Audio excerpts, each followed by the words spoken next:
Estamos de volta aqui em mais uma edição daqui, ó, Fórum Regional de Investigação Econômica de Minas Gerais, terceira edição, hein? Começou lá em Ouro Preto, passou por Conselheiro Lafayette, agora nós vamos falando já em nível estadual. E vamos jogar para a câmera ambiente aqui, para você ver como é que está o movimento. Grande parte das pessoas estão na palestra, né, no que acontece no auditório aqui do Sebrae, mas tem aquele movimento, aquele network rolando aqui também. E para a gente falar sobre ambiente, estou aqui ao lado do Caio Esteves, que fez uma palestra há pouco, da Blue Consult, falando sobre Play Brand e Place Making. É isso aí. E isso fala sobre ambiente, né? Sobre o preparo também dos ambientes para as adversidades. Tem até, né, a questão de gestão de crise, não acontece só quando a crise está acontecendo, não. É pensando bem antes para saber como proceder se houver um sinistro, algum tipo de problema. É basicamente isso, Caio? Exatamente. No fim das contas, o que a gente quer é pensar em lugares que sejam mais dinâmicos, adaptáveis, para enfrentar as diferentes crises, ou como a gente costuma dizer, as incertezas que vão acontecer, que a gente queira, quer não. Né? O futuro ele é incerto e a gente tem que entender, explorar essas possibilidades para conseguir, na medida do possível, antecipar esses desafios para, desde já, começar a dar soluções e criar sistemas para quando o evento extremo, para quando ele aconteça, a gente saiba como lidar com ele. Seja ele climático, seja ele econômico, seja ele sanitário e assim por diante.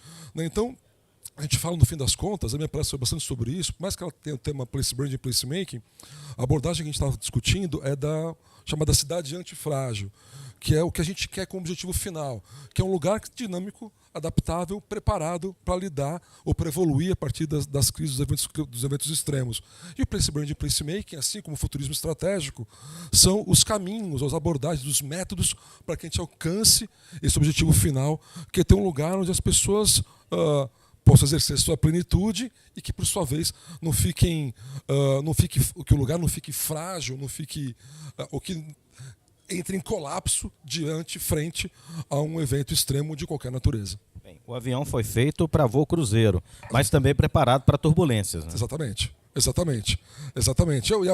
Aliás, o avião é uma ótima metáfora, porque a gente fala esse pensamento de cidade antifrágil, uma cidade que evolui através evolui com os problemas, né? Entende, abraça a incerteza, evolui a partir delas.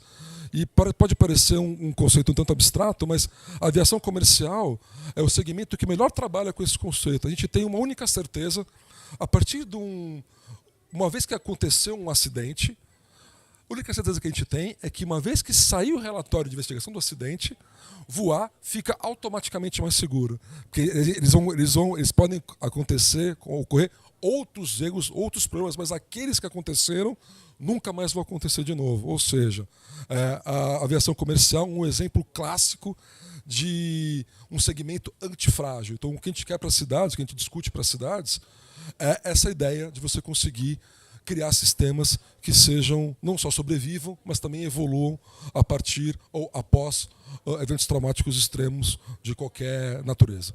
Eu acredito que situações como uma pandemia que parou o mundo seja um grande exemplo para estar falando sobre isso, né? Porque estava tudo muito tranquilo, o mundo estava, né, com a sua globalização, enfrentando seus desafios, mas ali foi uma virada de chave, né? Foi. Quando eu falo de explorar os futuros, eu falo exatamente sobre isso. Porque a pandemia, a coisa mais maluca disso tudo, é que, assim, não foi a primeira pandemia que aconteceu no mundo. Né? Há quem diga que foi a sétima, há quem diga que foi a nona, depende do autor, ou seja, a gente já passou por isso. Então, assim, a gente tem uma necessidade de, primeiro de tudo, aprender definitivamente com as informações que a gente já tem, ou seja, com a história, com o passado, e, ao mesmo tempo, explorar, pesquisar, explodir conceitualmente as possibilidades de futuro para que a gente consiga antever essas coisas e preparar o caminho caso isso aconteça. Na verdade, o que eu venho defendendo bastante é que a gente pare de pensar de forma tão linear e comece a pensar... o exemplo que a gente usa é o pensamento rizomático, que é o rizoma, que é aquela vegetação, aquele arbusto que você não sabe, diferente da árvore, que tem tronco, né, os galhos e as folhas, você não sabe muito bem onde começa, onde termina, a hierarquia não é muito clara, ou seja, é entender que tudo está interligado e que tudo tem o mesmo peso, a mesma importância ao mesmo tempo. Então, é mudar um pouco a chave e entender que você tem que pensar o tempo inteiro em passado, presente e futuro de forma consistente e corriqueira e não só esquecer do futuro, pensar no hoje, esquecer do passado, ou seja, ser de fato menos linear e ter um pensamento mais complexo, porque essa complexidade é que vai fazer com que a gente consiga, através de soluções simples, se preparar para momentos extremos. Bem, Caio, nós vivemos aí uma certa tranquilidade, entre aspas, da mineração, né? Nós temos uma mineração muito forte em Minas Gerais e esse encontro que nós estamos vivendo aqui, que é o Fórum de Diversificação Econômica, é voltado principalmente para cidades que têm uma dependência da mineração, mas não estão diversificando como deveria para, caso venha acabar o minério, ou então enfrentar outras situações. A pensar aí no minério já tem ali nós temos aqui X anos de lavra aqui para poder trabalhar. Mas outras situações podem acontecer. Por exemplo, surge uma nova tecnologia, tal minério não é mais importante, o preço dele caiu na bolsa. Exatamente. Isso é um desafio que faz muito sentido a gente conversar aqui em Minas Gerais por causa disso. Porque muitas vezes, começa por aí, né? Mas, assim, pensar em um único vetor já é um equívoco. Porque é a situação mais frágil que pode acontecer é você ter um vetor de desenvolvimento econômico único e apostar tudo naquilo. Já dizia as vovós de todo mundo, não coloque todos os ovos na mesma cesta, né? Isso é a primeira coisa. Segunda coisa é que muitas vezes as cidades, eu já tive essa conversa com várias cidades, elas falam, não, mas a minha lavra aqui tem mais 80 anos. Eu falo, amigo, 80 anos do ponto de vista físico, mas do ponto de vista cultural, será que tem 80 anos? Será que o minério que sai daqui vai ser relevante daqui a 80 anos? A gente não sabe. Então, assim, pensar no futuro, explorar as possibilidades de futuro, é justamente pensar, por exemplo, o que aquela cidade pode ser além da mineração, ou além daquele minério específico, ou além daquela atividade econômica. Isso é garantir, ou pelo menos trabalhar para, né, a garantia de uma cidade pulsante e dependente de uma atividade econômica específica. Que, como você falou, tem várias possibilidades, vários pontos de fragilidade, porque é uma só. Então, essa é uma discussão que Minas deveria promover, já está promovendo, felizmente.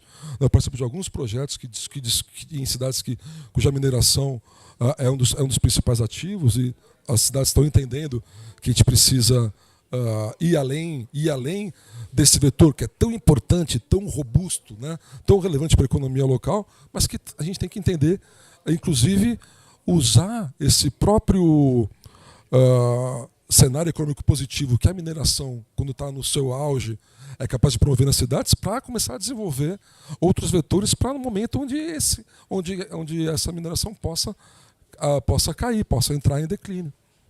Já tem alguns exemplos, né, alguns casos de sucesso com a aplicação dessas iniciativas? A gente trabalhou um projeto super bacana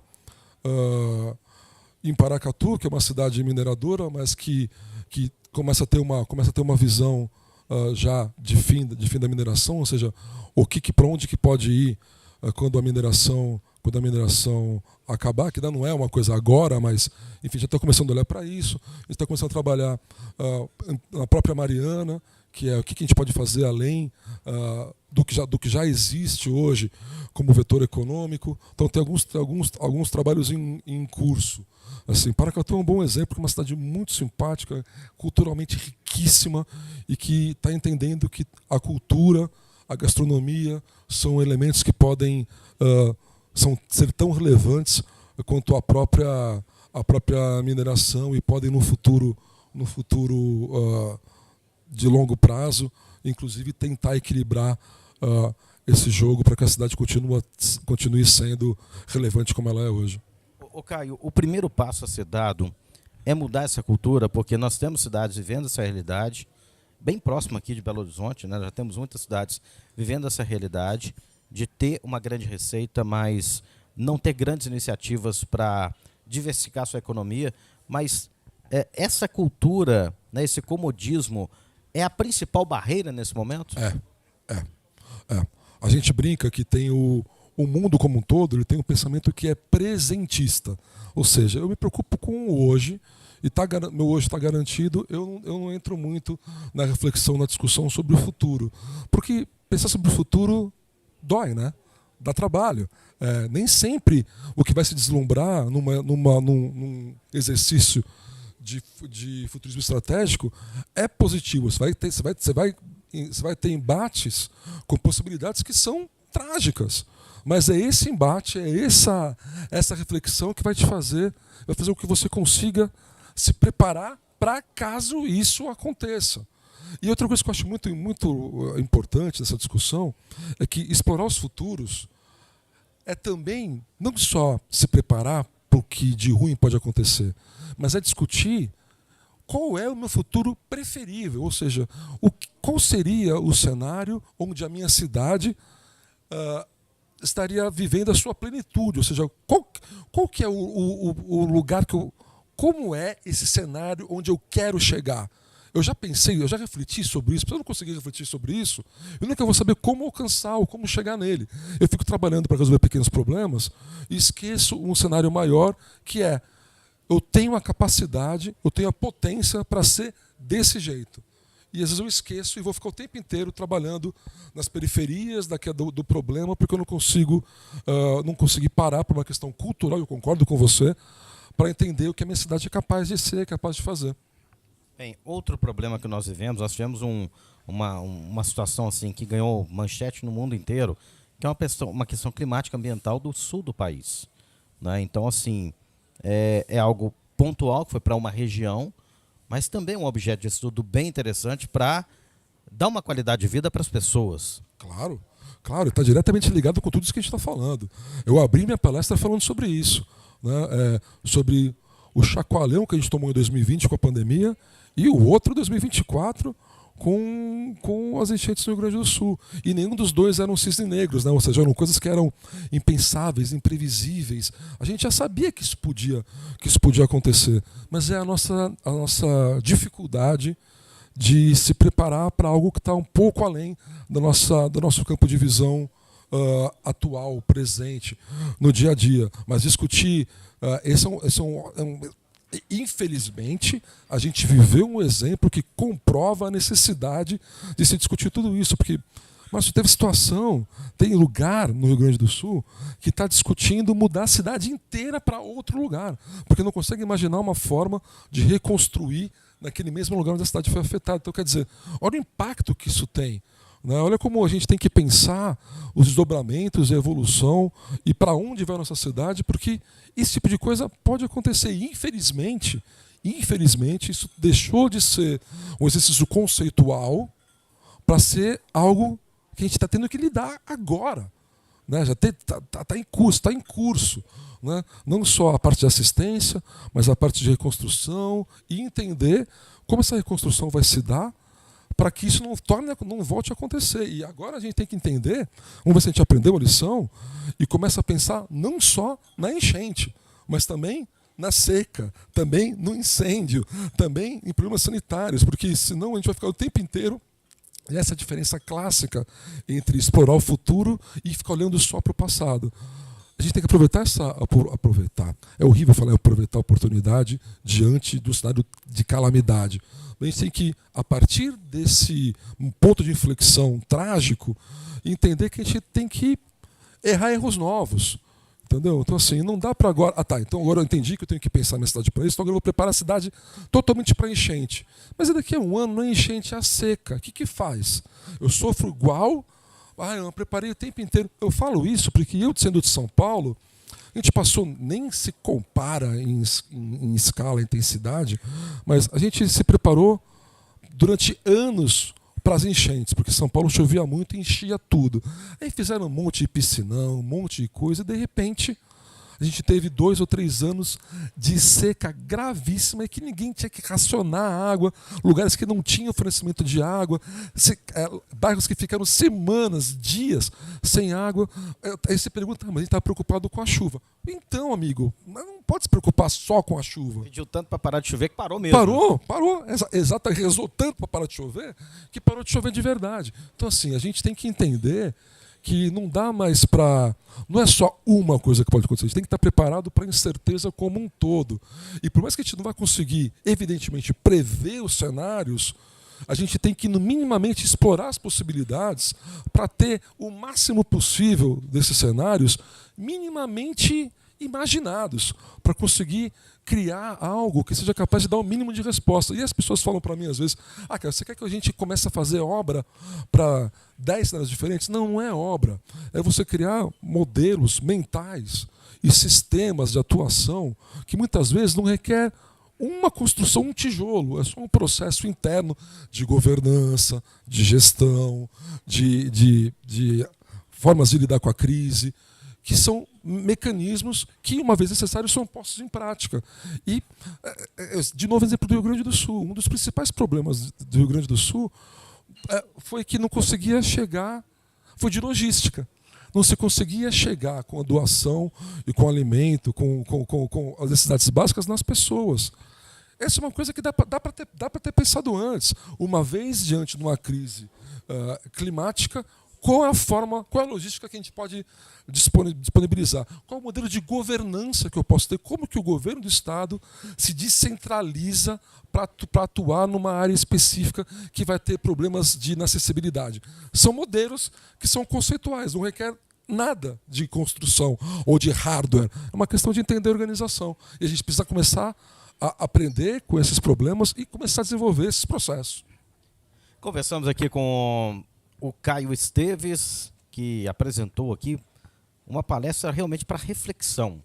Reflexão, porque não se joga o jogo de xadrez, você não mexe uma peça sem pensar diversas possibilidades que o adversário vai mexer, né? Calcular 37 possibilidades de movimento do adversário, é isso aí. Senão você pode ser surpreendido. Exatamente. Né? E levar um checkmate. Muito logo, muito cedo. Obrigado, viu, Caio? Obrigado, eu que agradeço, foi um prazer.